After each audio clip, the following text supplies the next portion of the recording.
Olá, bem-vindos a mais uma Viagem na História. A nossa jornada de hoje nos leva a duas frentes de batalha, uma alemã e uma americana.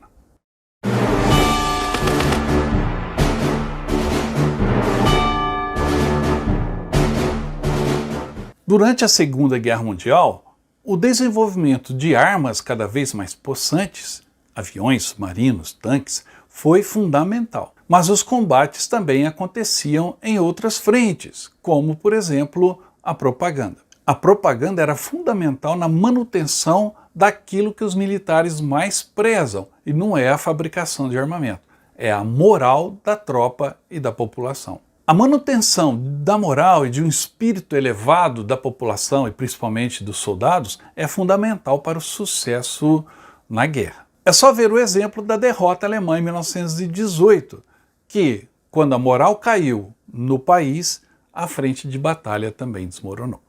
Cada nação que participou da Primeira Guerra Mundial usou cartazes de propaganda como meio de justificação do seu envolvimento no conflito, e também como um meio de recrutar homens, dinheiro e outros recursos para sustentar a campanha militar. Foi a primeira vez que nações beligerantes dedicaram meios, materiais e humanos para convencer a opinião pública da necessidade de fazer a guerra. Sai a informação e entra a propaganda planificada e institucionalizada. A propaganda de guerra tem sempre dois destinos: o público em geral, para quem você deve justificar a luta e dizer que ela é por uma causa justa. E a outra questão da propaganda é manter a moral entre os combatentes, deixá-los motivados para lutar até o fim, por uma causa sempre justa. Neste esforço de propaganda para manter a moral, foram utilizados, tanto na Primeira quanto na Segunda Guerra Mundial, os mais diversos artistas, atores de teatro e cinema muito populares, cantores e músicos de sucesso, belas atrizes, humoristas muito engraçados que mantinham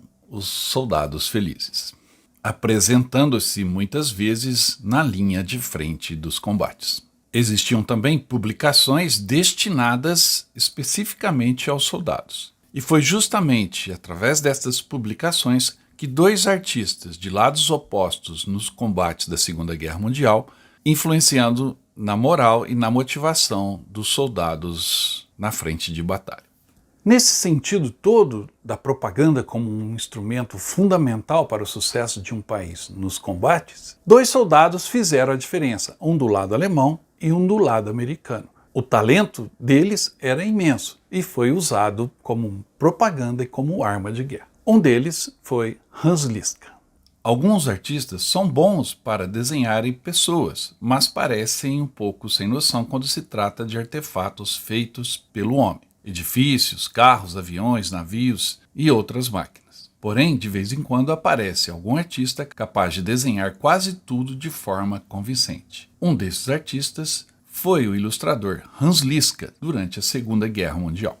Hans Liska, nascido na Áustria, em Viena, foi um desenhista, pintor, artista comercial e ilustrador de muito sucesso, antes, durante e depois da Segunda Guerra. Liska desenvolveu sua técnica ainda jovem na Escola de Artes Aplicadas de Viena e depois na Escola de Artes de Munique, de onde partiu para frequentar a Faculdade de Artes na Steinplatz, em Berlim, em 1933. Com a eclosão da Segunda Guerra Mundial em 1939, Liska foi convocado como soldado e repórter fotográfico para um esquadrão especial de propaganda que acompanhou as forças alemãs na invasão da Polônia e especialmente da França. Rapidamente, o talento de Liska fez com que seus desenhos aparecessem em muitos jornais, inclusive de países neutros àquela época.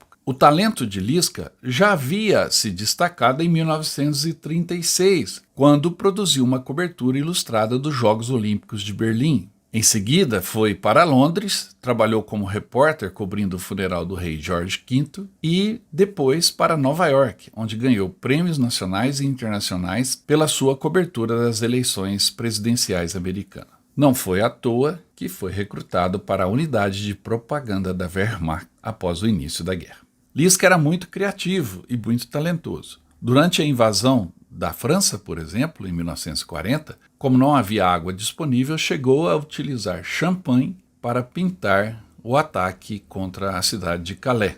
Durante os combates em Calais, também observou um avião britânico perseguido por um MS-109, testemunhando o avião em chamas cair ao seu lado, o que resultou em mais uma pintura.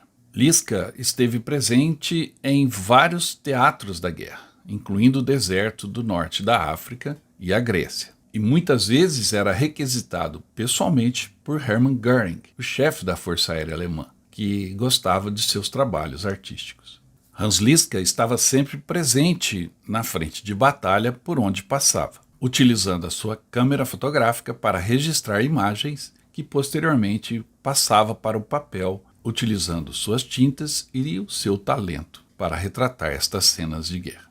Seus trabalhos eram publicados extensamente pela imprensa alemã, inclusive a revista preferida do soldado alemão na frente de batalha, Signal. Embora cumprisse o seu dever como soldado e como alemão, Lisca nunca foi filiado ao partido nazista, e os estudiosos de seu trabalho hoje o apontam como um anti-nazi.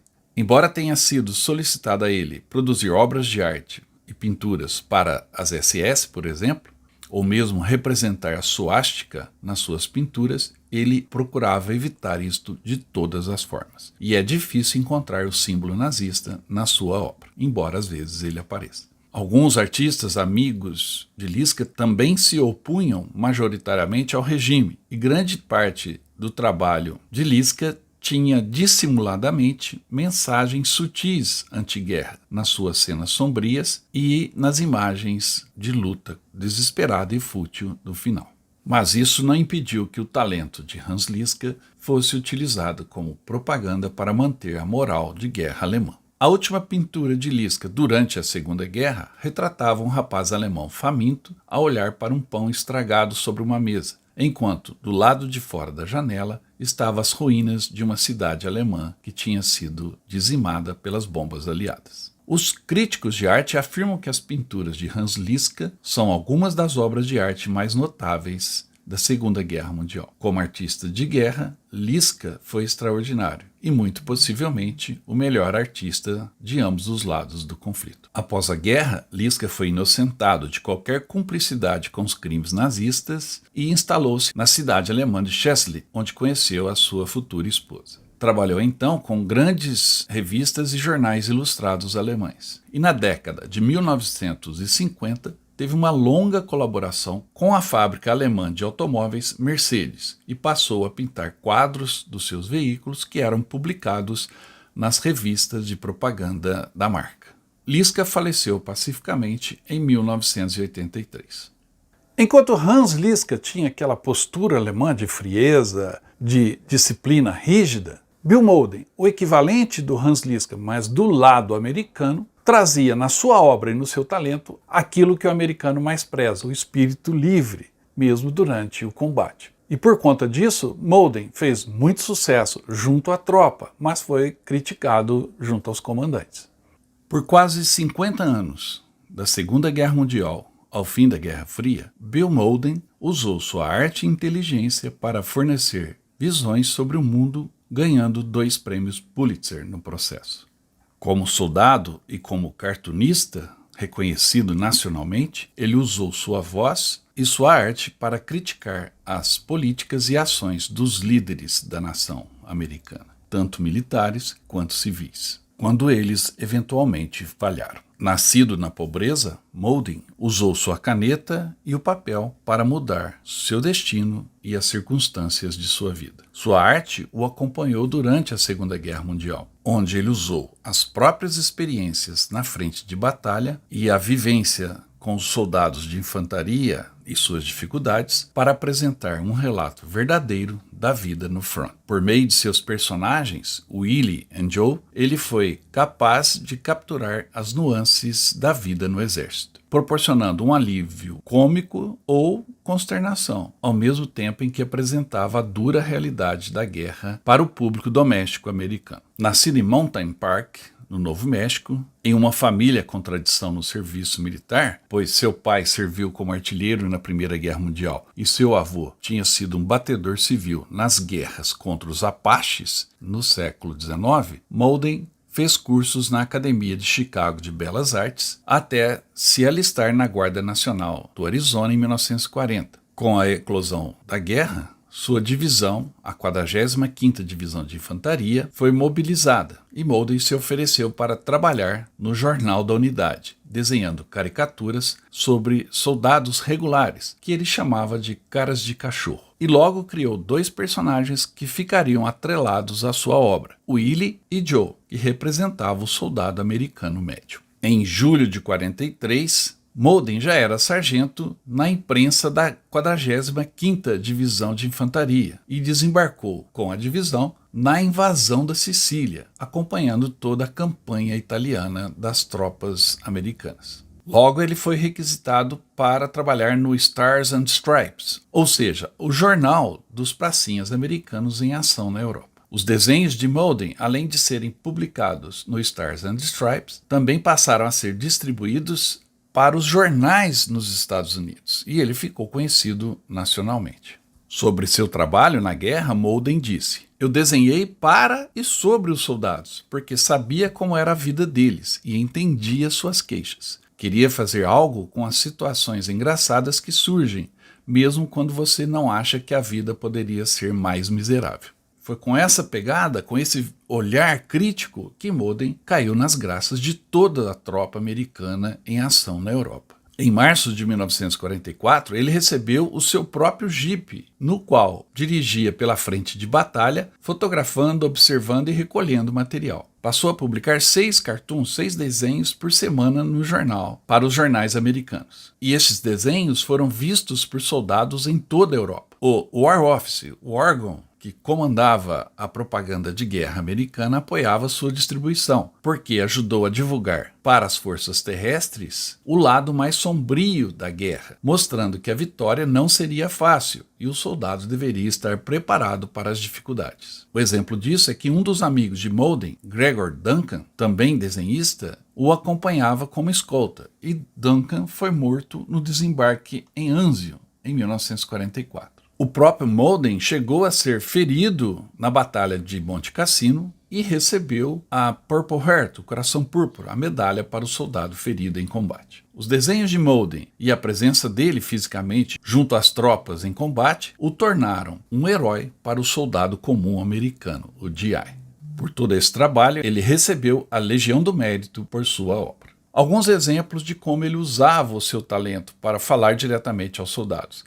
Neste cartoon, por exemplo, o sargento está sacrificando o jipe, pois como eram da cavalaria, quando um cavalo estava ferido, ele era sacrificado para poupá-lo de dores. Com o jipe aconteceria a mesma coisa. Neste outro desenho, Molden satiriza a posição dos spotters, os olheiros, que dizem enquanto estão embaixo do tanque alemão: "Eu já tenho o alvo marcado, mas você precisa ser paciente." A luta em Cassino foi retratada também com humor por Molden, mesmo tendo sido ferido ali em 1943. Neste desenho, vemos um soldado americano enquadrando um soldado alemão em pleno combate e dizendo: "Já não te conheço de Monte Cassino?" As dificuldades do combate em condições extremas também foram satirizadas por Molden neste desenho, onde um soldado diz ao outro: "Você não está com saudade daquela lama macia e quente do último verão?" Enquanto estão ali deitados na neve gelada. Um outro tema era a bebida na frente de batalha. Lembre-se que ele estava lutando na Itália. Neste desenho, Willie diz a Joe: "Avisa os rapazes que eu consegui suco fresco para o café da manhã."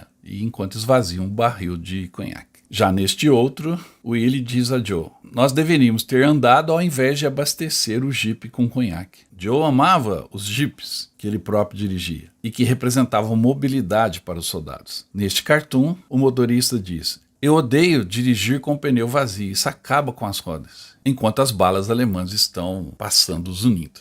Estes são exemplos do talento e da fala direta que Mauldin estabeleceu com seu público e a razão do seu sucesso. Mas ele não estava sem seus detratores, seus inimigos, e um deles era poderoso. Depois que um desenho de Mauldin ridicularizou o decreto do comandante do Terceiro Exército, o general George Patton, de que todos os soldados fossem barbeados em todos os momentos, mesmo em combate, Patton chamou Mauldin de anarquista antipatriota e o ameaçou de prisão. O general Eisenhower, superior de Patton, disse a ele para deixar Mauldin em paz, pois os desenhos de Mauldin davam aos soldados uma válvula de escape para suas dificuldades na guerra. Mesmo assim, Patton chamou Mauldin para uma conversinha em 1944 e disse a ele: "Agora, sargento, sobre essas figuras que você faz, dessas coisas horríveis que você chama de soldados, onde você já viu soldados assim? Você sabe muito bem que não está desenhando uma representação precisa do soldado americano. Você os faz parecerem vagabundos malditos, sem respeito pelo exército, seus oficiais ou eles mesmos. Acho que os chucrutes deveriam colocar uma medalha em você por ajudá-los a atrapalhar a disciplina para nós." Mauldin ouviu Patton, respondeu a ele, não se sabe o que disse, e após esta reunião, Mauldin foi questionado sobre o que havia sido conversado, e ele disse: "Patton ficou com a sua ideia e eu fiquei com a minha, simples assim." Durante a guerra, Mauldin ganhou a menção honrosa e a Purple Heart, mas foi logo após o encerramento do conflito que ele recebeu um grande prêmio por sua atuação na frente de batalha, o prêmio Pulitzer. O desenho vencedor foi o que ele mostra soldados de infantaria exaustos lutando na chuva, enquanto a legenda diz: "Tropas americanas vigorosas, cheias de vitórias, capturaram milhares de prisioneiros famintos, maltrapilhos e cansados da batalha." O que se vê no desenho não é bem isso. Este era o humor ácido de Mauldin, que acabou na capa da revista Time na edição de 18 de junho de 1945. Os personagens Willie e Joe ganharam 2 versões cinematográficas, 2 filmes foram produzidos. E o próprio Mauldin atuou em um outro filme de guerra, O Emblema Rubro da Coragem, sobre a Guerra Civil Americana e estrelado por Audie Murphy, no filme dirigido por John Huston. Em 1959, em plena Guerra Fria, Mauldin ganhou um segundo prêmio Pulitzer pelo seu desenho retratando o autor soviético Boris Pasternak preso em um campo de prisioneiros, um gulag, na União Soviética, e falando com o outro prisioneiro: "Eu ganhei o Prêmio Nobel de Literatura. Qual foi seu crime?" Um dos seus desenhos mais famosos no pós-guerra foi publicado em 1963, logo após o assassinato do presidente John Kennedy. O desenho retrata a estátua de Abraham Lincoln no Lincoln Memorial, com a cabeça entre as mãos, e sensibilizou todo o público americano. Mauldin desenhou Willie e Joe uma última vez numa publicação do Dia dos Veteranos em 1998, junto com o Snoopy, famoso personagem daquela época. Bill Mauldin faleceu em 22 de janeiro de 2003 com Alzheimer e foi enterrado no Cemitério Nacional de Arlington em 29 de janeiro de 2003. Em 2010, os Correios dos Estados Unidos publicaram um selo em homenagem a Mauldin, retratando-o junto com seus 2 personagens favoritos, Willie e Joe. Espero que tenham gostado dessa visão um pouco diferente, mas não menos importante, da Segunda Guerra Mundial. E não se esqueça também da promoção dos 200 mil inscritos no canal Viagem na História. Estamos iniciando agora a venda do segundo lote das camisas. Adquirindo a camisa, você concorre a um pacote de viagem para os 80 anos do Dia D, que acontecerá em 2024. Participe! Para adquirir a camisa é fácil, é só entrar em contato pelo nosso WhatsApp. Logo, logo eu quero mostrar sua foto aqui com a camisa do Viagem na História também.